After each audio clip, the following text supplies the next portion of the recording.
Yeah, whoa. Look, they can never keep me down, I'm going. And if I ever fail, just know I'll go again. I never quit, cause I know that every loss may lead to another win. I'm going up. Hello, welcome to Emerging Motherhood. My name is Anitza, and if you do not follow me on social media, I encourage you to, because these two are kind of linked. I've recently had a video on TikTok go viral. It was about a dress, and I'm not even gonna get into the details of the dress. I have tried to record this episode a bajillion times, like since it went viral. I've been trying to think of a way to put together an episode to address that specific viral TikTok. And then I keep getting lost in the details, and I think that's really stupid because everyone missed the, well, not everybody, the haters missed the point, obviously, because anytime I try to get into the video, my words start to jumble. So what I like to do, and the way that I learn and the way that I see things, and I think everybody can agree with this, you know, in relationships, you'll say like, who didn't put the cap back on the toothpaste?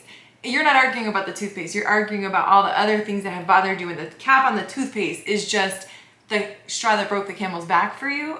So in the same vein, I don't want to talk about the dress and the video and the details because it's pointless. Everybody is inserting their own emotions into it. And I'm going to actually get to that. I'm going to address that viral video in 2 different episodes. This one and then in the next episode.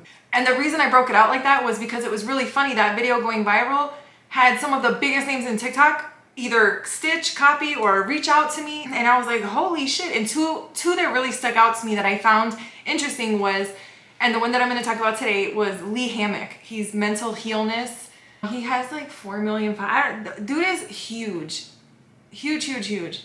And then the other person is Shoe Lover. And I, with all due respect, all due respect to what she's going through personally, I'm just saying in this instance, she was one of the other people that brought me up, and she stitched my video and had comments to say to me. Kindly. She was kind, and I have nothing to say back to either of these people. They were kind, and I'm just using them and their platforms to kind of prove my point of what I'm trying to say. So Lee Hammock, he is a self-proclaimed narcissist. If you haven't seen him, every video he starts with, you know, somebody's either asking him a question or he's delivering a message, and he says, and if you're new here, I'm a narcissist. I've been diagnosed with narcissistic personality disorder, and I'm in therapy or whatever. He's very self-aware. He understands his traits, his tendencies, and he is actively and always working on being the best version of himself and not letting this kind of control him or his relationships. He's very, very self-aware. He talks about self-awareness all the time, but he is a narcissist. He reached out to me because so many people were like, this bitch, she's such a narcissist. And he's like, yo, what's going on here? And I was like, holy shit. And I gave him literally like a 3 sentence. I was like, yo, all respect to you. I appreciate the work you do. And here's a little bit of background. And he was like, oh, that's triangulation. I had never even heard the term. Like, I don't know that enough people understand that I am going through the dark days, or have been, or maybe I feel like I'm on the tail end. I feel like I'm standing at the end of the cave and looking back and looking forward. You know what I mean? That's where it feels like I'm at. So I'm not going to claim I'm in the dark days anymore. I don't receive that energy. But like, I have been kind of live podcasting through the stresses of my life and through my own struggles with exes that are not happy I'm their ex, and trying to move forward. That's where the inconsistencies in the podcast or anything come from, is because this is kind of like my soft launch. Once I get these fucking monkeys off my back, then we're really gonna launch it. But for now, you're kind of walking through this journey with me, and I do genuinely appreciate it. When Lee Hammock reached out to me, I was like, holy shit. And then, so I learned in that moment, I understood and had a name for what was happening. And so I want to explain it to you. To me, it makes so much sense when it's like, oh, there's like a name for this. I just didn't know what it was. Now it's easier to see it for what it is and to break free from the control from it. So it's literally triangulation. And there's many ways that triangulation can happen in every type of relationship, be it a romantic relationship, a work relationship, friendships, schools, doesn't matter. Triangulation happens everywhere. And I'm going to explain it to you so that you're never fucking played like this, because that's some bullshit. Okay. Let's say you have a green dot and then you have 2 yellow dots. The green dot is in communication with yellow dot 1 and yellow dot 2. But neither of the yellow dots have ever been in communication. Like literally picture like a circuit board. And that's where the circuit is breaking. That's why there's tension, trauma, conflict, all the things that are bad. Like if it was a circuit breaker and you had green up here and 2 little yellows down here, you would very quickly see, oh, it's because only green is communicating to the yellows. Neither yellow is making a connection. So that's what triangulation is in relationships. You literally have one person that's controlling the communication between the other two, or manipulating the communication between the other two. I mean, it's literally every person. And again, this is not gendered. That's why I'm not saying man, woman, boyfriend, girlfriend, green and yellow, because this applies in so many, this applies women, a group of friends. You ever seen the movie Mean Girls? Triangulation everywhere. It's whenever one person is trying to pit a couple other people against each other. It's real high school shit. It's, oh, don't talk to her. That's my ex-girlfriend. She's gonna try to beat you up after 7th period. She knows your schedule. No, she knows that you're in building number 9, and that when you come out, I know she's in building 3, but there's a shortcut behind the back. So if you keep fucking around, she's gonna come the fuck. This is some real high school shit. If you're an adult and you're in any sort of situation where another person is trying to control who and how you communicate to other people, or they're in your ear telling you shit, wake the fuck up. Literally wake the fuck up. I'm not trying to be mean or rude, but also like wake the fuck up. You're getting played. So here we go. In doing some further research on triangulation, I found an article on healthline.com, and I'm gonna link it below in the description for this podcast. So you can literally read along with me, because I'm kind of just gonna bounce through it because it's like so obvious. It's literally the person who's like, don't talk to my ex. They're crazy. They're gonna try to kill you. Women use that line and men use that line all. That's my baby mama. She gonna try to beat your ass. She's so mad we're not together anymore. Blah blah blah. Or that's my ex-man. He been to prison that time. He been trying to hurt you. Or in a job situation, oh, this new associate coming in, blah blah blah, has an education from blah blah. Any which way to try to pit people against each other. It's triangulation. It's toxic. And if you participate in it in any way, you're a part of that toxicity, because ugly people can't succeed unless they have enablers. It literally works because that person wants to maintain control, because it's literally triangulation is what they're doing. But also look at the shape of a triangle. Green dot is at top and the 2 yellow dots are at bottom. Triangulation is a means of manipulation and control. They want to always be on top, dominating, because if they're the only one controlling the conversation, neither one of you can compare notes. It's literally like the Starbucks shit, where Starbucks doesn't want to let people unionize. So the minute you were late, oh, your shoelaces are the wrong color, you're fired, sorry. Oh, it's actually because they were trying to unionize, and they're gonna pit everybody against each other. And what's dope is like that story that came out. The one guy got fired. He was unionizing at one store. He picked up a shift at another store. They tried to get him on an old infraction. Every fucking one of those people were like, oh yeah? You think you're gonna let him go? Fuck you. And they all left with him. They didn't let the triangle work. They didn't let Starbucks win. That was so fucking dope and inspiring when people come together to support each other. That's a beautiful way where we can break the triangulation. But let's go back to explaining what it is, because it's really confusing and it's really fucking sneaky. Because there was I was reading this article and I was like, oh my God, okay. There's a few ways that it's a little bit sneaky. Okay, so here's an example that I found super sneaky, and I know it's happened. I know maybe it hasn't happened exactly like this to me, but anyway. Look, they might say, holding out their phone to show you a picture of their last partner, completely nude. They keep sending me photos telling me they want me back. I have been in so many situations where you're in a relationship and the person you're in the relationship with is always kind of flaunting their ex about you, like, Oh yeah, she really always did her hair in this really fucking cute way. I mean, I don't know, whatever. Yours is okay. Yeah, I mean, no, it's cool. Your curls are cute. and then like little by little, they're just like, that's why it's a manipulative tactic. They're pitting the two of you against each other. You've never even met this person. Who knows if you've even seen a picture of this person? Maybe they are blatantly flaunting a picture right in your face. Or maybe they're just describing her like, Oh man, she used to bake these cupcakes that were just delicious. I know the ones you get from the store are cool. I mean, they're close, but man, that homemade shit is just, it was really good. Yeah, it was really good. But, you know, whatever. I'm not with her anymore. I'm with you. How are you supposed to feel? They're literally triangulating you against their ex that you've never even met, you've never even been in a room with. You never tasted these fucking cupcakes. They probably taste like shit. There's probably no cupcakes. Even if there are cupcakes, you want the fucking cupcakes so bad, go back to her and get her fucking cupcakes. Do you know what I'm saying? Like, don't get played like that. Don't be somebody's fucking idiot that now you're gonna run out and get baking supplies and start looking up recipes and fucking learning all these new fucking skills because you're trying. I'm just as pretty as her. I'm just as. If you start to feel like you're in a bit of a rat race with somebody you've never even fucking met, you've never spoken to them, like it feels like there's a third person in your relationship. Maybe there's some triangulation going on, and maybe you need to evaluate like your participation in all of this. And in the therapy, when I left my really abusive relationship, she explained the power and control dynamic, and it just instantly clicked to me. Something about that, I was like, oh, okay.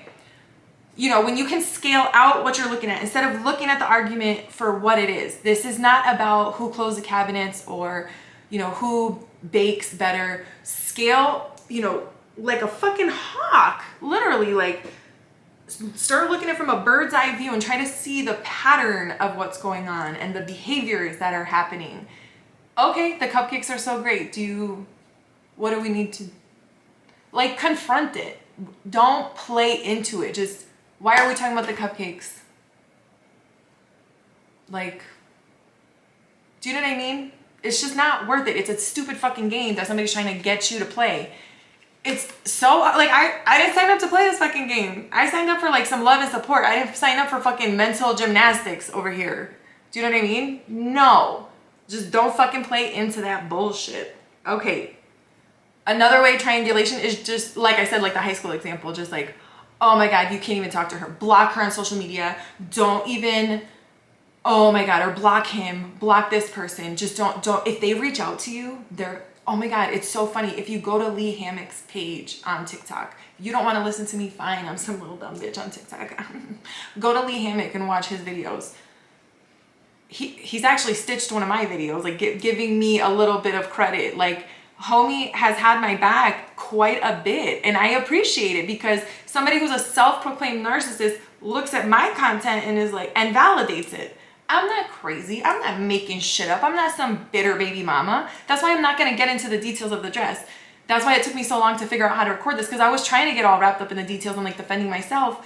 But in reality, I created a platform so that people could have open discussions and people could see behind the scenes and kind of see what it's like when you're healing, when you're growing.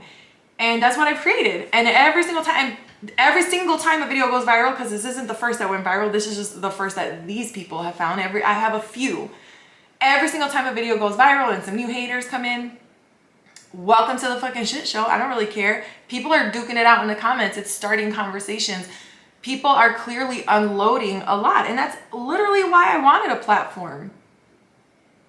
So happy you're there, and I really don't care what they're saying in the comments, because I know that I have other platforms to continue to explain myself, like this podcast. I have other things that are going on.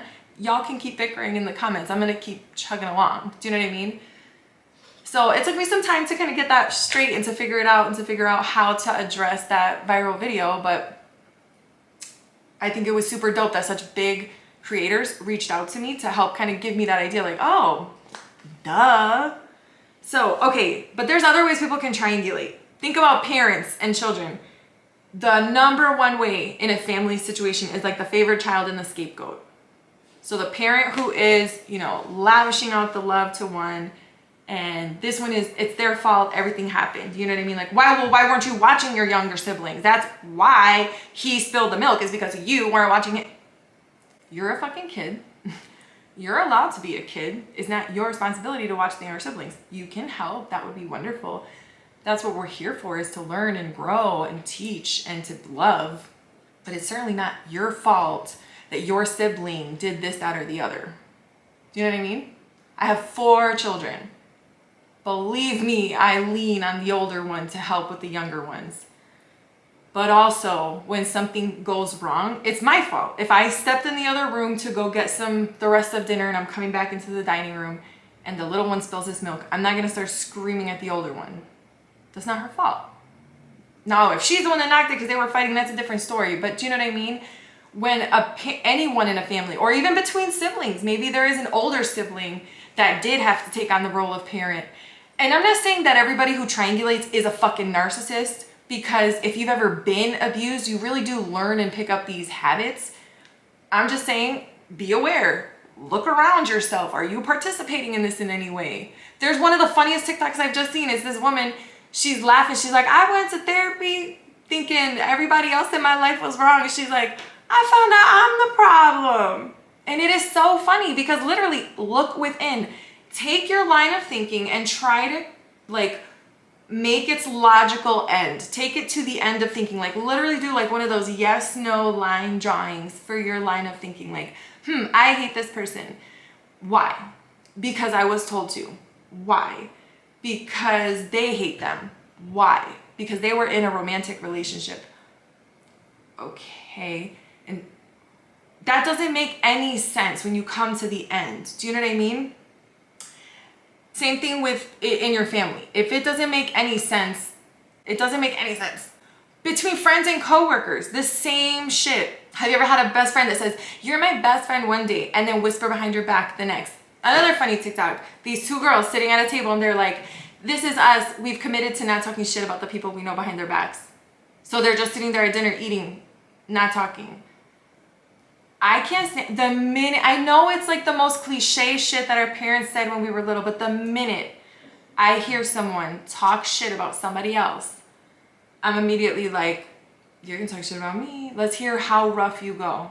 I just wanna know how deep you go. Do you get real fucking personal? Are you gonna talk about like some deep shit? Are you gonna tell me family secrets I didn't know about so I know what not to tell you? Where are we going with this one? And I'm listening and I'm just waiting to see what the fuck you're gonna tell me. I don't want to play that shit. No. Okay, another way that there can be some triangulating, like in a work situation. Let's say you have a work situation where your boss gives you the lead role in a project. You're working it. Some coworkers are a little bit annoyed that you got the job and they didn't, or you got the promotion and they didn't. So now they're gonna go and secretly tell your boss some concerns like, you know, I know that she just got the promotion, but I just wanted to let you know that last week I saw her, blah, blah, blah. And now all of a sudden they got shit they wanna say. But when, you know, they didn't have the nerve to apply for the job themselves. No, they sure as fuck didn't. But now that you got the job, they sure wanna pit the boss against you. They wanna have some secret line of communication with the boss that you're unaware of, creating the triangle, pitting, you know what I mean? Like, this can happen in any situation, and unless you understand and know what it is, there's no way you can have any defense against it. And honestly, there isn't much defense against it. And so, like I said, I'm gonna break up my response to the dress into 2 episodes. This one was on the triangulation and really leaning on Lee Hammock, mental illness, and all of his content that he produces and puts out. The next episode, I'm gonna be talking about Shoe Lover and her response to me in that dress video, and using her content, her previous content before the recent tragedy that unfortunately and tragically struck her family, with all due respect.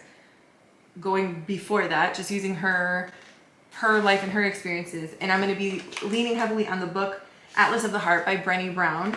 It's a special on HBO Max, and I watched it. And in the book, she talks about cognitive dissonance. And that is a state of tension that occurs when a person holds 2 cognitions, ideas, attitudes, beliefs, or opinions that are psychologically inconsistent with each other. So smoking is a dumb thing to do. It could kill me, and I smoke 2 packs a day. You can be participating in a triangulation and using cognitive dissonance to just go along with it. I have a friend on TikTok, and for the longest time, she was trying to reach out to this woman. They were triangulated. She was trying to reach out to the new spouse and say, hey, I remember how abusive this person was to me, you know, if you need help, you know, I'll help you, blah, blah, blah. She was like, no, we're married, we have kids now, leave us alone. You're just jealous because I'm his new wife, blah, blah, blah. Well, it turns out she was being abused and she finally left. And she said, yeah, I don't know why I was listening to him. I don't know why I didn't reach out to you. I was just being told not to. I was being instructed what to say and instructed what to do. She was being, and she admitted to it. And now they're friends. They post TikToks together. It's like the cutest friendship. But you have to make some logic with the decisions and the things you're participating in your life. That was one of the things I learned when I went into therapy. I was participating in the abusive relationship. It wasn't my fault. It wasn't my responsibility, but I was taking part in it. This person was telling me things to just believe them on their word, even though based on actions, I shouldn't believe shit you say. Everything you say, nothing comes of it. It's all words, but I'm supposed to keep believing and keep believing and keep believing. And I kept believing and kept believing instead of listening to my own intuition and my own gut. You can use some cognitive dissonance to really stay in a shitty relationship or in a shitty situation or participate in it or be the enabler. I actually have a few friends that I just recently reconnected with they were friends from when I was in a really abusive relationship. They were like, I mean, friends. They were like, we did dinner with them often and stuff. And they were like, gosh, I saw flags, but I thought you saw them. Like, and looking back now, they feel so bad that they didn't say anything. Like they were like unwillingly enabling, like ignorantly enabling. They didn't realize. They saw the flags themselves too, but didn't think maybe it was running that much deeper. And like, it just takes like some looking within or checking in with somebody. You don't have to participate in these games. And if it feels like a game is going on, just bring it up. Bring it up. And going back to relationships, sorry to flippity flop. One of the hugest ways there's triangulation in a relationship is literally cheating. Cheating is really literally just triangulation. Because in this other book, Why Does He Do That? Inside the Minds of Angry and Controlling Men by Lindy Bancroft. I reference it often, and he references in the book that it's not gender thing, that was just for titling the book. Some of my clients are the focal points of swirling wars among females who hate each other passionately. The man creates and feeds these battles by being unfaithful, making promises to various women that he's going to pursue a long-term relationship with each one of them, bad-mouthing women to each other, getting women pregnant and making them feel sorry for him. By getting the women to channel their energy into fighting with each other, he escapes confrontation or accountability for his own actions and gets women to focus on meeting his needs and keeping him happy. Like, don't fall into it. If someone is cheating on you, they're trying to play games, excuse yourself. Okay, cool, she can have you. I don't want that. He can have you. I don't want anything to do with that. All of these things are just games being played. And that's why I think when you see cheating as this like emotional battle, yeah, you're gonna fight because you think love can win. But no, it is a game to keep you fighting and dancing like a little fucking doll for their attentions. Don't fucking do that. Don't play those games. You're better than that. You don't have to do that.